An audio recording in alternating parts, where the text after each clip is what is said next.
Guys, आज हम कक्षा 12वीं विषय इतिहास के संबंध में आईएमपी क्वेश्चन पर चर्चा करेंगे।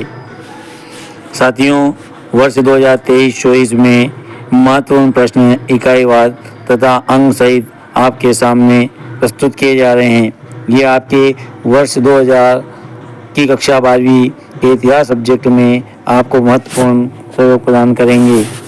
चलिए हम क्रम से अध्याय वाइज क्वेश्चन आपके सामने बताएं। उससे पहले यदि आपने हमारे चैनल को सब्सक्राइब नहीं किया तो चैनल को सब्सक्राइब करें, बेल आइकन प्रेस करें तथा वीडियो अच्छा लगे तो लाइक और कमेंट करें। धन्यवाद। चलिए शुरू करते हैं। इतिहास के अध्याय ईंट, मनके तथा अस्थियां, हड़प्पा सभ्यता, जो 8 अंक निर्धारित हैं उसमें से ऑब्जेक्टिव, सही ऑब्जेक्टिव, खाली स्थान आदि क्वेश्चन के अलावा जो शेष बचे हुए अंक होंगे उनमें से ये प्रश्न पूछे जाएंगे। इसका पहला क्वेश्चन है, हड़प्पा सभ्यता को हिंदू घाटी सभ्यता क्यों कहा जाता है? हड़प्पा सभ्यता के 2 सबसे बड़े नगरों के नाम लिखिए। हड़प्पा सभ्यता के लोगों में शिल्पकारियों के नाम लिखिए। हड़प्पा सभ्यता के किन्हीं 2 महत्वपूर्ण नगरों का संक्षिप्त परिचय दीजिए। मोहनजोदड़ो की कुछ विशिष्टताओं का वर्णन कीजिए। अब अध्याय 2 में जो 7 अंक के प्रश्न पूछे जाएंगे उसमें से प्रश्न नंबर 1 है, सबसे प्राचीन अभिलेख किस भाषा में लिखे गए थे? अशोक के अभिलेख किन किन लिपियों में लिखे गए थे? जनपद शब्द के अभिप्राय को स्पष्ट कीजिए। मौर्य साम्राज्य के कोई 4 प्रमुख ऐतिहासिक स्रोतों के नाम लिखिए। मौर्य साम्राज्य के कोई 5 प्रमुख राजनीतिक केंद्रों के नाम लिखिए। सिक्के के प्रमुख ऐतिहासिक स्रोत हैं, विवरण दीजिए। अथवा इसी प्रश्न को इस प्रकार भी पूछा जा सकता है कि प्राचीन भारतीय इतिहास को जानने में सिक्कों का क्या महत्व है? क्या इनसे वैज्ञानिक प्रगति के बारे में कोई जानकारी मिलती है? इसका प्रश्न नंबर 7 है, मौर्य साम्राज्य भारतीय इतिहास का एक प्रमुख काल क्यों माना जाता है?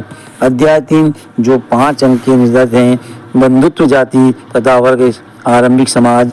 इसमें प्रश्न नंबर 1 है, वेद व्यास ने किस महाकाव्य की रचना की थी? पितृवंशिकता से आपका क्या तात्पर्य है? मातृवंशिकता से आपका क्या अभिप्राय है?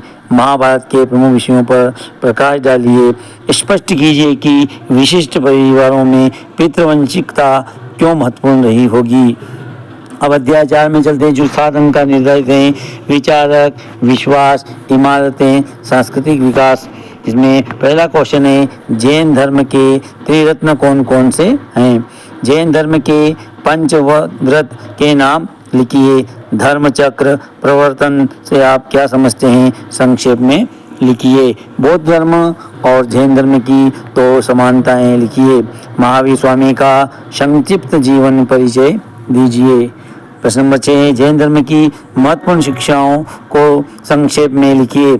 महात्मा बुद्ध के जीवन में जुड़े 4 प्रमुख स्थलों का वर्णन कीजिए।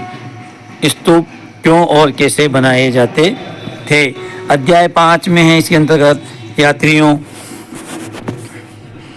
अध्याय 5 में है, यात्रियों के नजरिए, समाज के बारे में उनकी समझ। दुआते बारबोसा कौन था? अल बिरूनी का जन्म कब और कहाँ हुआ था? बर्नियर का शिविर नगरों से क्या अभिप्राय था? बर्नियर के वृत्तांत से उभरने वाले शहरी केंद्रों के चित्र पर चर्चा कीजिए। सती प्रथा के कौन से तत्वों ने बर्नियर का ध्यान अपनी ओर खींचा? अध्याय 6 के अंतर्गत हम चलें तो भक्ति, सूफी परंपराएं, धार्मिक विश्वासों में बदलाव, जो कि आपके 6 अंक निर्धारित हैं। इसमें 8 अंक निर्धारित। थोड़ी प्रसिद्ध, पहला क्वेश्चन इसका, प्रसिद्ध जगन्नाथ मंदिर कहाँ स्थित है एवं वहाँ किसकी पूजा की जाती है? कश्मीरी शैव धर्म के बारे में आप क्या जानते हैं? करईत काल अमैयार कौन थी उलमा कौन थे, संक्षेप में बताइए। शरिया क्या है, संक्षेप में लिखिए। जिम्मी से आप क्या समझते हैं। जजिया क्या था, संक्षेप में बताए। सूफी मत के विकास पर एक टिप्पणी लिखिए। इसमें अध्याय 7 जो साधन का निर्धारित है, इसमें पहला क्वेश्चन है हरिहर और बुक्का ने किस राज्य की स्थापना की थी। अमुक्त मल्यद नामक ग्रंथ की रचना किसने की थी। इस ग्रंथ की विषय वस्तु क्या थी। 15वीं शताब्दी में विजयनगर की यात्रा करने वाले विदेशी यात्री कौन कौन थे। विजयनगर में मंदिर क्यों महत्वपूर्ण थे। विजयनगर राज्य की स्थापना का विवरण दीजिए। कृषि क्षेत्रों को किलेबंद भूभाग में क्यों समाहित किया जाता था, संक्षेप में बताएं।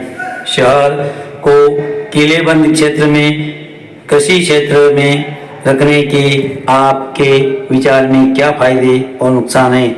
इसका 7वां क्वेश्चन है कमल महल के विषय में आप क्या जानते हैं, संक्षेप में लिखिए। अध्याय 8 है किसानों और जमींदारों, राज्य, कृषि, समाज और मुगल साम्राज्य। अध्याय का नाम है। इसमें 3 क्वेश्चन महत्वपूर्ण है। कृषि समाज में महिलाओं की भूमिका का विवरण दीजिए। मुगलकालीन ग्रामीण समुदाय की प्रमुख विशेषताओं की व्याख्या कीजिए। अकबरनामा किसने लिखा, इसकी विषय वस्तु का सविस्तार वर्णन कीजिए। अध्याय 9 है उपनिवेशवाद और देहात सरकारी अभिलेखों का अध्ययन। जो 5 अंक हैं इसमें पहला क्वेश्चन है ईस्ट इंडिया कंपनी ने भारत में लगान वसूली का कार्य अपने हाथ में कब लिया था। बंगाल में इस्तमरारी बंदोबस्त किसने और कब लागू किया। राजा शब्द से क्या अभिप्राय हैं। बुकानन कौन था, पहाड़िया कौन थे। स्थायी बंदोबस्त की प्रमुख विशेषताएं क्या थी, संक्षेप में लिखिए। जमींदार लोग अपनी जमींदारियों पर किस प्रकार नियंत्रण बनाए रखते थे। दक्कन के रैयत ऋणदाताओं के प्रति क्रूर क्यों थे। अध्याय 10 में पहला क्वेश्चन है 1857 ईस्वी का विद्रोह कब और कहां से प्रारंभ हुआ था। मंगल पांडे कौन थे। अवध का अंतिम नवाब कौन था, उन्हें अपने पद से कब हटाया गया। 1857 ईस्वी के विद्रोह का अंतिम परिणाम क्या हुआ।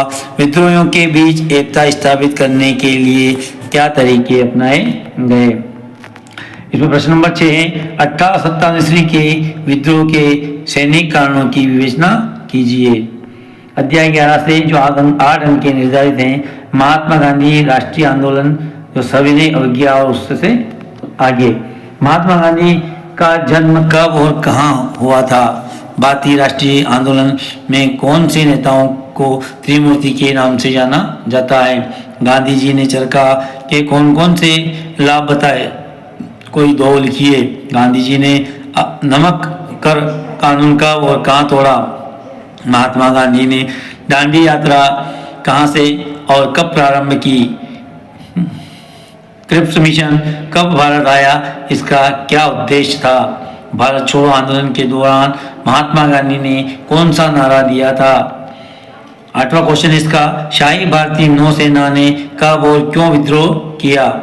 सविनय अवज्ञा आंदोलन की प्रमुख मांगों को स्पष्ट कीजिए। महात्मा गांधी ने खुद को आम लोगों जैसा दिखने के लिए क्या किया। किसान महात्मा गांधी को किस तरह देखते थे। असहयोग आंदोलन एक तरह का प्रतिरोध कैसे था। अध्याय 12 जो अंक 6 हैं, इसमें पहला क्वेश्चन है भारतीय संविधान किस अवधि में सूत्रबद्ध किया गया। संविधान सभा के 6 प्रमुख सदस्यों के नाम लिखिए। संविधान सभा की पहली बैठक कब और किसकी अध्यक्षता में हुई थी। BN राव कौन थे। भारतीय संविधान में अनुच्छेद 358 का अर्थ क्या है। हिंदुस्तानी भाषा किसे कहते हैं। भारतीय संविधान के अनुसार धर्मनिरपेक्षता क्या है। संविधान सभा में किन्हीं 2 राष्ट्रभाषा बनाए जाने के विरोध में क्या तर्क दिया गया। प्रांतों के लिए ज़्यादा शक्तियों के पक्ष में क्या तर्क दिए गए? महात्मा गांधी को ऐसा क्यों लगता था कि हिंदुस्तानी राष्ट्रीय भाषा होनी चाहिए?